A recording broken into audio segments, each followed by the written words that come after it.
go, go, go. Goosebumps. Go, Bomber, go, would you go, go, go. Juices go, is flowing. Bomber, go, go, don't come back, just go, go, go. Go, You know, everybody's ready. Go, go, go, go. If you're not prepared for this game, man, don't even show up.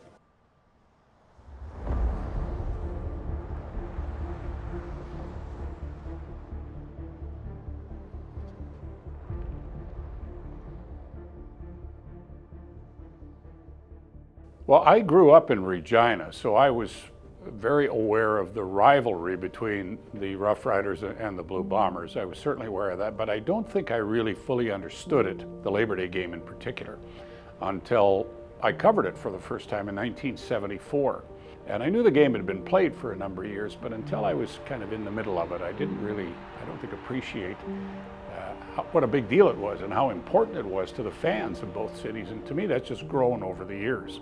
Because a lot of the players, especially the rookies, they don't know the history, right?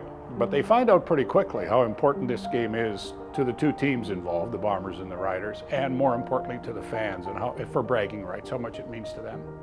It's obviously a game that we know the fans care a lot about. It means a lot to the people around here and the people there, and you know you're going to be walking into a hostile environment, and sometimes that makes it a little bit more fun. This is the week that you wait for all year. Two teams that don't really like each other, the crowd into it. It's just Prairie football, right?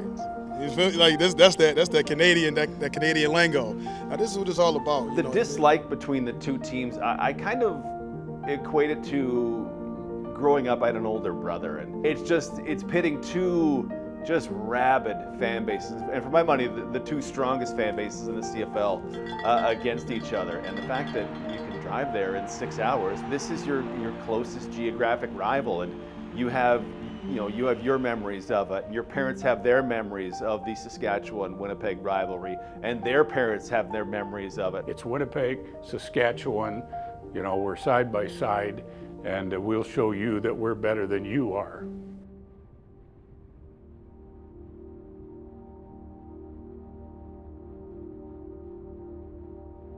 We have always traveled well as fans, and Regina has always been like a 5-hour drive, so it's very quick and easy to get there. It's the Prairie, so we all know we're unique, and we just like supporting each other. We also like not liking each other a little bit, but we do it respectfully on most cases. We're coming for you! We believe that you have to support your club no matter what they're doing or how they're doing. The most important thing is to make them realize how much you respect them and how much you want them to perform and do well. We all know that they're paid entertainers, and some of them are better entertainers than others, but at the end of the day, it's to make them feel welcomed into our city, and that they represent who we are, not only in our city but in our province. So. Well, this is my fourth in a row right now. I used to go in my early 20s and that, but work got in the way. I would say this would be, 7 or 8. I believe this is my 15th. 19. 20. This is 21 in a row. I'm going to continue going to the Labor Day Classic till I get my wooden overcoat.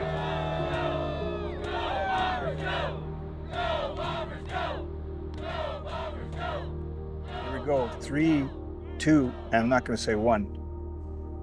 It is loud in here, deafeningly loud. What the opposing offense gets in Winnipeg, you're now going to get here. So are your hand signals, are your checks, are they on point? Be ready for that. The Bombers are fortunate to have a very veteran offense, but on defense, some younger pieces. So just be ready for a very hostile atmosphere, because they don't get more hostile than when the Bombers come here to Mosaic Stadium. Yeah, this crowd and our crowd. Really, I think it has to do partly with the stadium. It's not just, it's a sellout, it's a packed house, but the roof lines of the stadium help too. And, knowledgeable football fans, right? I mean, that makes a big difference, right? Yeah, it's a lot of fun for sure. Obviously, we know, what the home crowd brings here, and they make it tough to play in, and but ultimately, it's a great environment to be really look forward to. As I said, you love playing in front of rabid fans. Everyone loves playing in front of their own rabid fans. Everybody does, but I think it's just, it lets you know that CFL's alive and well. the real extended run of Saskatchewan wins, I can't really explain, because it's not like for those years Saskatchewan was a significantly better team than the Bombers when you consider them on the whole. It's got to be something with Labor Day and being at home and just the passion of, oh, school's about to start. This is our last chance to really blow it out as fans. And I feel like that gains some traction with the players and how the game plays out. Well, the only reason I can think of is that the Rough Riders, because of their crazy fans, just got so fired up for the game. And I know I've heard this from dozens of fans over the years in Saskatchewan. They would tell the players, hey, we don't care what you do this season. Just win the Labor Day game. Just beat Winnipeg in the Labor Day game. So whatever their record was, it didn't matter. They would be sky high for that game. And the Bombers always had a challenge to meet that emotional level they were going to face when they played the Riders. You know, no matter what the records are of the teams, you know, in a game like this, in a rivalry like this, you know, the home team is going to, you know, come to play. This is when real ball is starting to get played. Weather's starting to change a little bit. This is what it's all about. I'm coming out to hit somebody. I'm coming out to score some touchdowns. Whatever I need to do to help the team win, you know, I'm ready for that. There's a lot of emotions. We got to be able to match that and to be able to sustain it throughout the game. The Bombers coming off an absolutely dominant victory over the Montreal Alouettes. If not for 2 pick sixes, that's a 47-3 game. You mentioned the Riders' third quarterback. It will be Jake Dolegala getting his second straight start, which makes me think Jackson Jeffcoat and Willie Jefferson could be salivating at the thought of chasing down a young quarterback who may not be 100% on what CFL defenses do. Some rhythm going in this game. Could be a very difficult contest for him. But like I say, this is a hostile place. We've seen a lot of bizarre circumstances end up with the Riders ending up in favor by the end of the game. So anything can happen in these classics here. But the pregame matchup looks promising. We'll see how it goes. This is what the fuck we've been waiting for all week, man. All fucking week, man. Hey, man. Fucking we ball, man. Fucking we ball, man. Sunday, Funday, man. Y'all have a good time out here, man. I'm feeling good. I know y'all boys feeling good, too, man. Get that reward, man. We got put in that work. All right, we here. Let's go, man. We got, man, 110%, man. Let's do it together, man. I love y'all boys. Got y'all back. All the way through, man. Bombers on 3. 1, 2, 3. The Riders in their green shirts, white pants, moving left to right. Brett Lawther, dribble kickoff, and he's going to recover it at the 41-yard line. And it is Rider football. Craig Dickinson, the Riders head coach, going to the trickery right off the bat. Let's just go the way, baby. Pipkin, can he finish it this time? Pushing straight ahead. Touchdown Riders! Slot to the right-hand side. All 4 receivers will motion to that side. From the 30, they'll fake it to Oliveira. Kolaris on a roll to his right. Looking for somebody. He's got Dembski coming open. Tempted to himself at the 50, 45, 40, 35, and he's wrestled by Jeremy Clark. 5 receivers that set. Bailey and McRae will actually come back into the backfield. They'll fake it to McRae. Fake the flat pattern. Going to the end zone for Wolotarski. Diving catch for the touchdown.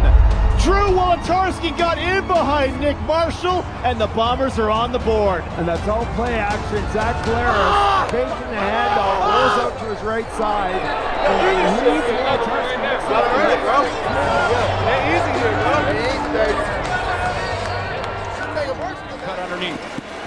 Finally, some space for Morrill, right up the middle for a first down inside the 25. Dolegala with pressure towards the end zone for Emelis. Broken up. He went up to try to get it. Nichols was there. 32 per game. Kolaris looking for some of these points here. Escapes. Now he's going to send one way down the field for Dembski. Lays down, tries to get it, and he does. The Saskatchewan 3-yard line. Krukov hands it off. Oliveira walks it in. Touchdown, Winnipeg. And they creep closer. Brady Oliveira. How we doing up? Kolaris keeps it, gets it away. Incomplete. Might have been deflected. It's a late hit on Zach Kolaris after the play's dead. He absolutely gets knocked down on the field by Robertson. let the play run here. Zach Collaros, play action.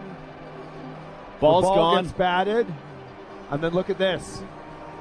Oh, he headbutted headbutted him. How did the officials miss that? What an idiot. Robertson headbutted Collaros in the face. From the Rider 3, Brady Oliveira trying to find some space, pushing ahead, and he will. He gets home, Brady Oliveira, second one today. And for the first time in this game, Winnipeg has the lead. That's the difference.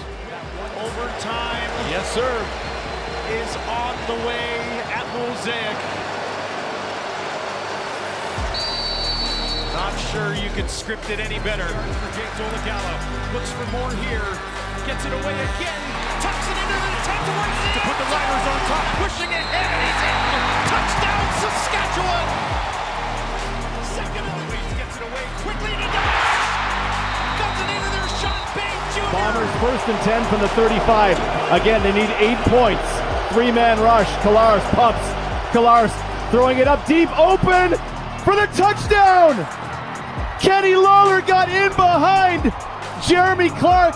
There's the touchdown. And now they need the 2-point convert to tie. Throws to his right, deflected, and it's over. The Riders are going to win it. The defense gets done in overtime, and Saskatchewan wins the Labor Day battle with the Bombers. Zach had some feelings after that game. We lost, so we're not happy about it. You obviously got that touchdown from Kenny. You've got one last chance to tie it up. Yeah, we got to execute on the goal line. What's the biggest difference in games like that, Zach? Execution, yeah. Turn the ball over early, give them 3 points, we lose by 3. You were pretty heated on the sidelines after that hit by Robertson. What did you see on that play? What did you see? Saw a guy headbutt me. Yeah. You think the league will do anything about it? I'm not sure. You've been in this. You've been around for a long time. What would your assumption be? I wouldn't hold my breath. Yeah. Okay. League doesn't always. We didn't execute. What did we complete 3 passes in the first half? It's terrible. So how do you account for that? I mean, obviously this offense is prolific offense. I don't know. Are we prolific? I don't know. We need to be better. All right, guys. Thanks. Thank you, Zach. Mike, Zach's pretty mad. He's pretty mad, obviously. Rightfully so. Ridiculous. I'm not sure why there's not a flag on the field. It's got to go to the command center. I do not understand that. I hear it too many times that I didn't see it, and I don't know what to say. I'm not sure what the standard is anymore, really, and I'm on the rules committee, so